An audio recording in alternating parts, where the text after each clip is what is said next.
Hey party people, and welcome back to MVM. And today I'm here with a preview for Reign of Hades by Legend Crafters Games. Now, why is this game on my table? Why am I showing it to you? Because at least you need to know why I'm showing it to you. This is a paid preview sponsored by Legend Crafters. Shout out to them. But I chose this because of the name Richard Amann, who is one of the co-designers here, because he co-designs Mind Clash games like Trickerion, like Perseverance, like Anachrony. Why is this a cooperative dungeon crawl adventure type game and we're talking about a designer that designs heavy Euros? Well, there has to be something up, right? And that's what I was interested in when I decided to take on Reign of Hades. So like I said, this is a cooperative game, 1 to 4 players. The scenarios take about, I'll say about 60 to 90 minutes. I played the first 2 out of the 3 that were sent to me. Kind of got an idea of how the game develops a little bit. I'm going to share it with you today and help you make an informed backing decision. So let's just dig into it. Once again, this is basically a god's comeback story. There's a coup with Hades, and Hades has taken away the strength of these guys, so they're coming back out of this, trying to fight their way out and become stronger and get revenge, right? So here we go. You are looking at a table of a table full of this game. I don't know why I'm struggling with that, but anyway, we have a table here with the book, the adventure book here, and this is how scenarios are played out. There's a big adventure book here on the table. This is becoming a little bit more common now, right?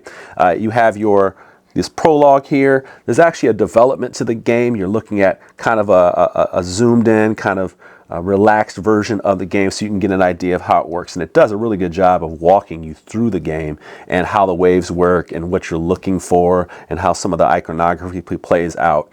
There's a lot of iconography in this game. There are a lot of things to talk about. So I'm just going to give you some overviews on those things and not necessarily walk into every rule of the game, because this does have some complexity to it, like a Mind Clash game would, but is definitely still true to the roots of a dungeon crawl type game. So what you're looking at here is your adventure book here. You're also looking at some cards that are laid out per scenario, and there'll be certain item cards, feat cards, all kinds of cards in play, plus certain scenario specific challenges that will be in here based on the scenario. Since this is a campaign game, you will also have character development sheets as well, and different things of that nature. And we're going to get into that a little bit later. But what you're looking at here is the lay of the land. We are wedding crashers, so we're finding a way out. And this scenario is a really tough scenario, so much so you likely will not win it. I think it's actually designed for you not to win, right? So what you're doing is you're trying to basically fight your way out. There are a whole bunch of these, what they call encounter pieces. And this is one of the first things that's very different than I've seen. These are just obstacles. They are not miniatures that match enemies in the game.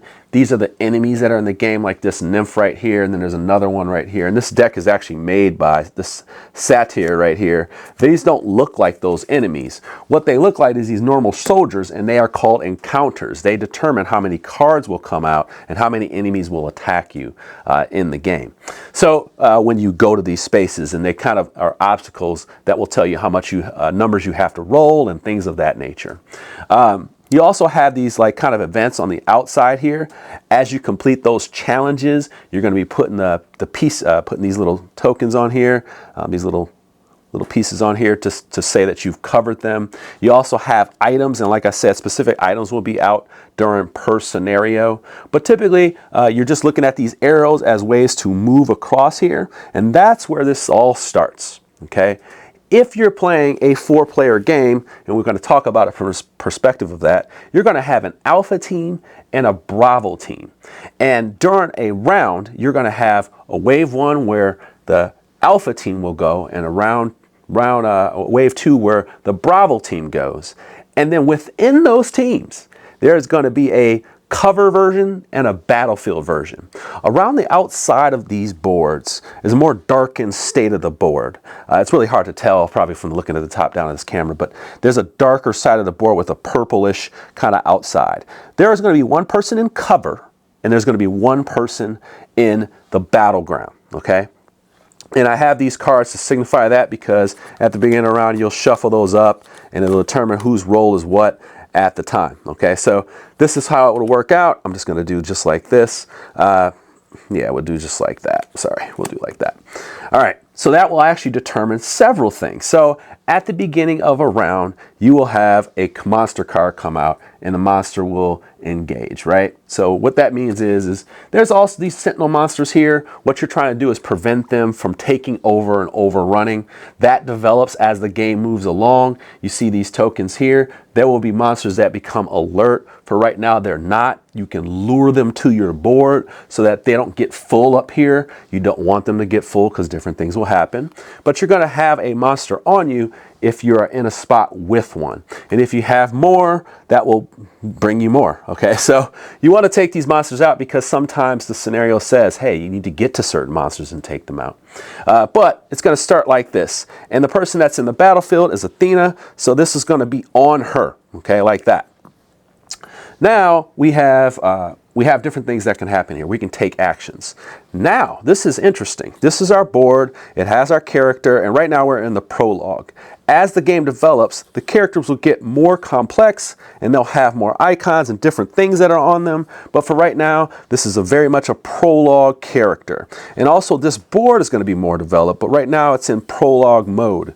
And let's just go ahead and start with some of the things that you can do. You have these different types of cards. These are your action cards here, and they have the action side, and then they have the cover side, and you're going to be taking actions with these cards, but depending on where you are, what your role is right now, you are going to have them flipped a certain way. So for this example, I have my cards flipped this way, and my partner over here, who is trying to support me, will have their cards flipped this way so that these are on top, because that will change the course of the actions that we are doing. So this is one of those innovative things that I was very interested in when I decided to take on the preview. So then you also have these feat cards, and they're a little bit more exciting. They have a little bit more more awesome moves, more defensive moves. You're going to have also challenge cards, which allow you to interact with these. And there'll be some scenarios where, you know, depending on if you're in the battlefield, you can interact with those, or you may be in cover and be able to interact with those. As you can see right here, all of these are going to be battlefield. So I would have to play a challenge card to interact with that. So let's just give you an idea of what's going to go on. You're going to play cards down here. Everybody will get to play up to 4 cards here. Later on in the game, there will be abilities that allow you to take cards out and flip things over, all kinds of stuff. But right now, we are poisoned. So this is one of the status effects here. It says at the start of each round, you are going to lose an iron core, which is your health. Okay, so you're going to lose this health. You are poisoned. Like I said, you are weakened when you start out here. And you're working with a lot of stuff. You have your little shield board here. The shield board is going to have these different things on it. It's going to have spark, which will help you with picking up these things. You have your carry capacity, which you have to spend in order to keep this in here. You have your divinity, which you'll be using to level up, and we're going to talk about that a little bit more. And then we have our nectar, which is used for healing, and then we have our might, which is used for help with moving, so you can spend that as well. And this board will develop as well as you go along too, okay? So you have these cards. You can play up to 4 cards. You can play simultaneously, so you can kind of interact with each other, do one thing, help one thing, and support another. Things don't resolve until you are done taking actions as a team, and then we activate the fights that you may be in part of.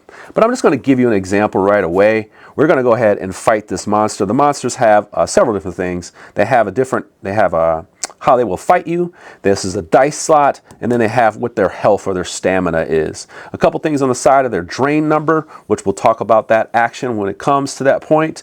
And then we also have this, I can't remember what the name is, like a seek number, which is how you, when you're moving past, you have to roll that number so you don't encounter them. So I'm just going to go ahead and start with my first action, and I'm gonna do just play it like that. It's an action, and I'm going to go ahead and grab this. And what I'm doing is I'm taking this in. We're going to take that action, and we're going to take one of these. Now I'm giving myself enough of everything to do whatever the heck I want. So I want a chair.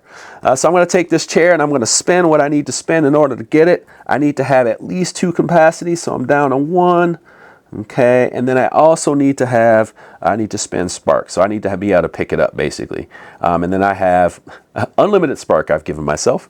And we're gonna go ahead and do that. So now I have a weapon, and you need weapons to attack. In the beginning, you don't have your awesome weapons. Not yet. You got some cool weapons, just not yet, okay?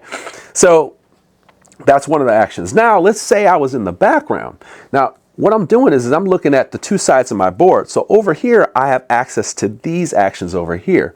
Over here, I have access to these cover actions over here because I'm in the background. So maybe I just want to move to another spot so I can stay hidden and stay behind enemy lines. That'll set myself up so that when I'm done, we actually, in a two-player game, would just switch roles where I would go in and they would go to the back. So now we're maybe setting ourselves up so that we can move around a little bit more strategically. And that's where this game comes in as far as strategy goes. There is a lot of depth to even the very beginning of this game. That front and back part is really interesting. Now you can just heal yourself. That's a heal. You can do that while you're in the background. You can lure people. And the reason why you want to lure folks away is when you lure them away, they're going to stay off this, and you don't want this to fill up. You don't want it to get overrun. That's like the worst thing. But you take this card, you roll a die, you roll one of these die, fate die, and if it's higher than that, you're good to go. You can actually get a lure attack on them. So that's one of the ways you can kind of attack people on the side. You also have rest, where you can gain a little bit more stats. But that's your typical role when you're on the outside. But then you're also, while that person's in combat, maybe you want to play a card to help upgrade their dice.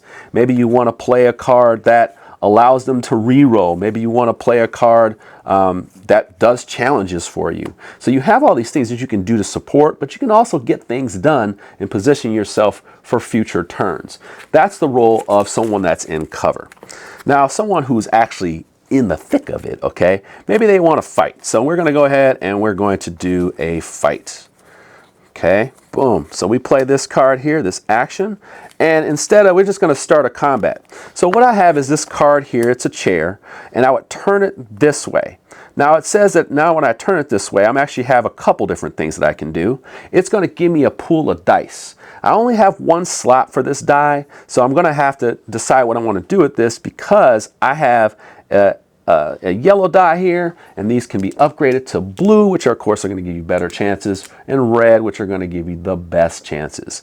But what you're doing is it will even tell you what you set the die to. So this one actually says it sets to 3, and I'm going to get hit for 3. The other one I'm just going to roll. So I take those, and now I can start to manipulate them together. Very Euro-like dice manipulation type game. And that's what we start to do. We can work on this together. Now, if someone can help me, they can say, hey, why don't we rank up that die, or why don't we move this thing up so I can play a card and take this one up one notch. I actually get +3 to this, so I can add this on as well. See that? There we go. Add that on as well because I get +3.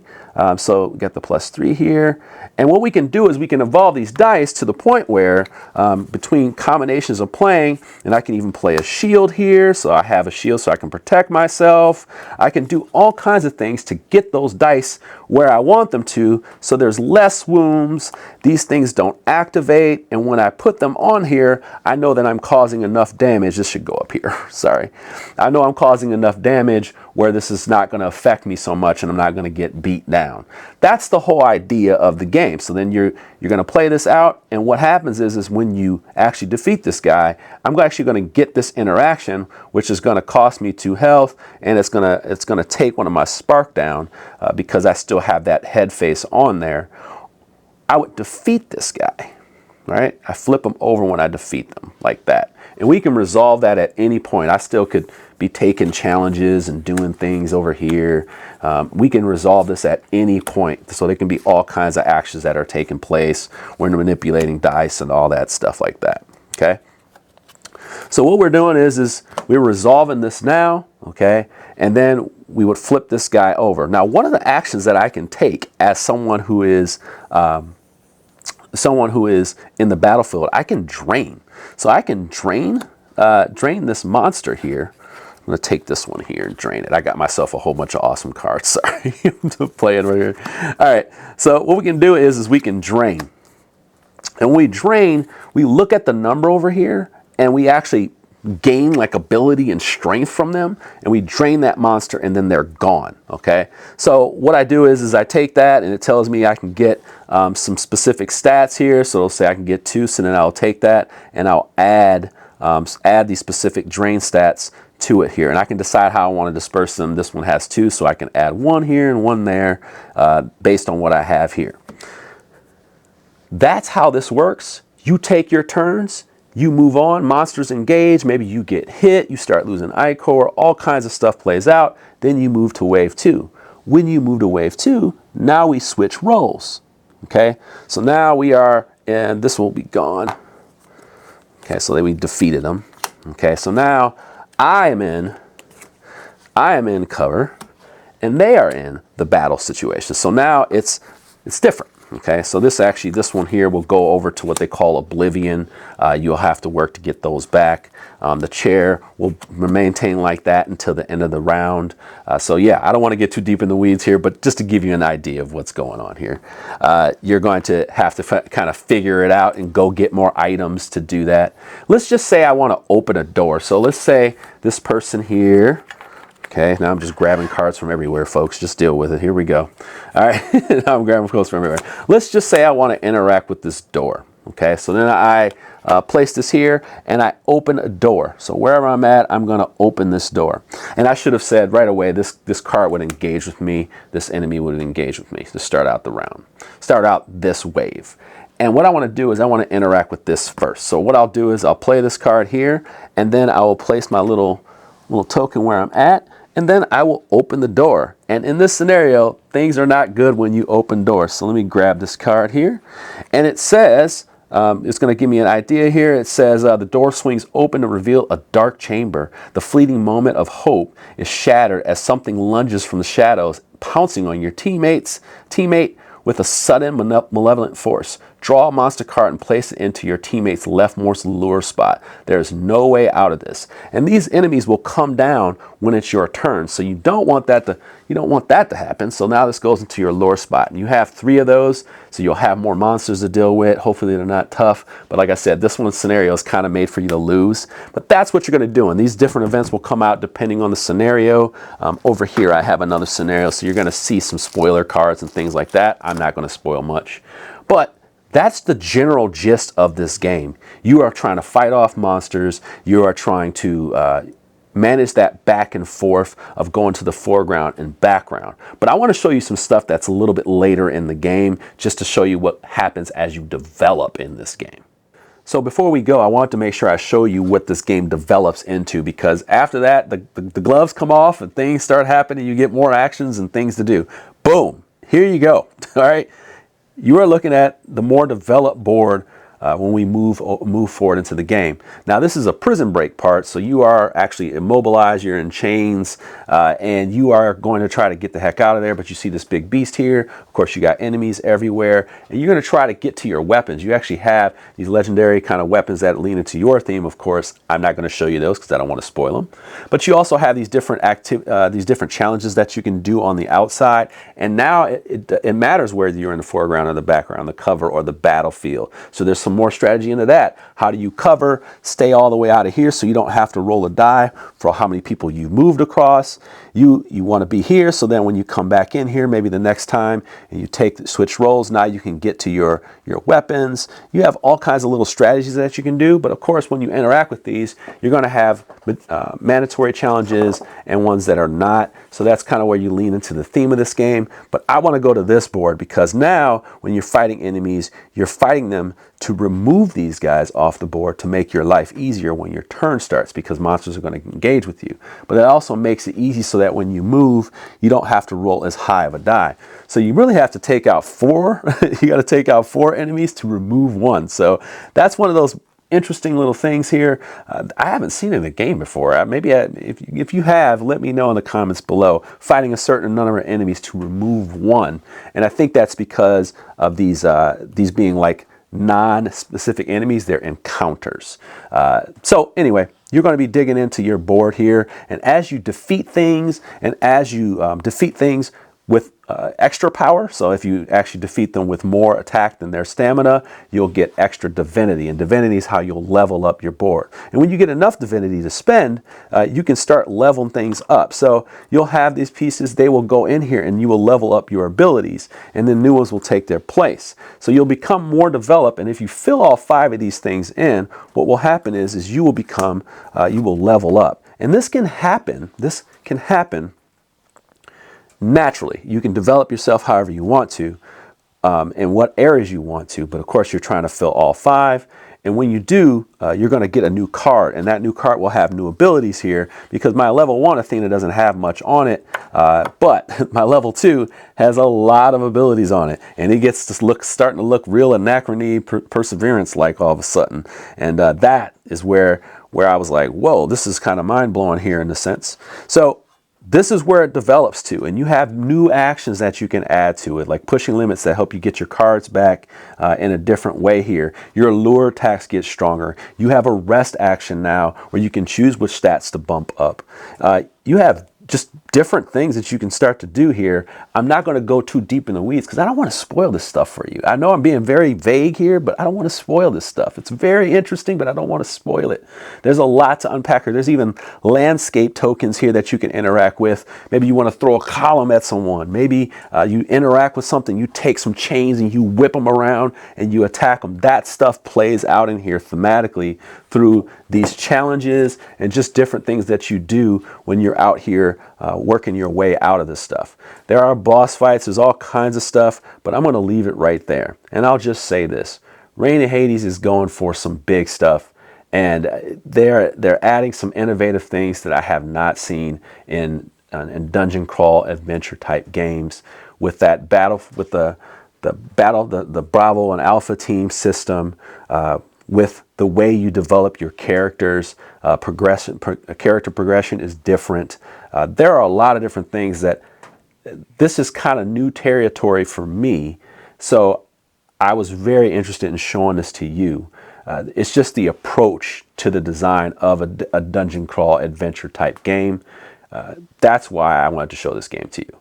I hope I help you make an informed decision. There's a lot of vagary because I don't want to give away the stuff, but hopefully I did help you make an informed decision, because I can't tell you what to do with your money. I'd like to thank Legend Crafters Games for sponsoring this video here. And if you have any questions, leave them in the comments below, because there are some things like I left out and skipped over. I didn't want to give it all away. I want you to see it for yourself if you decide to be a backer. All right, party people, you take care and have a wonderful day. Thank you for joining me on MVM.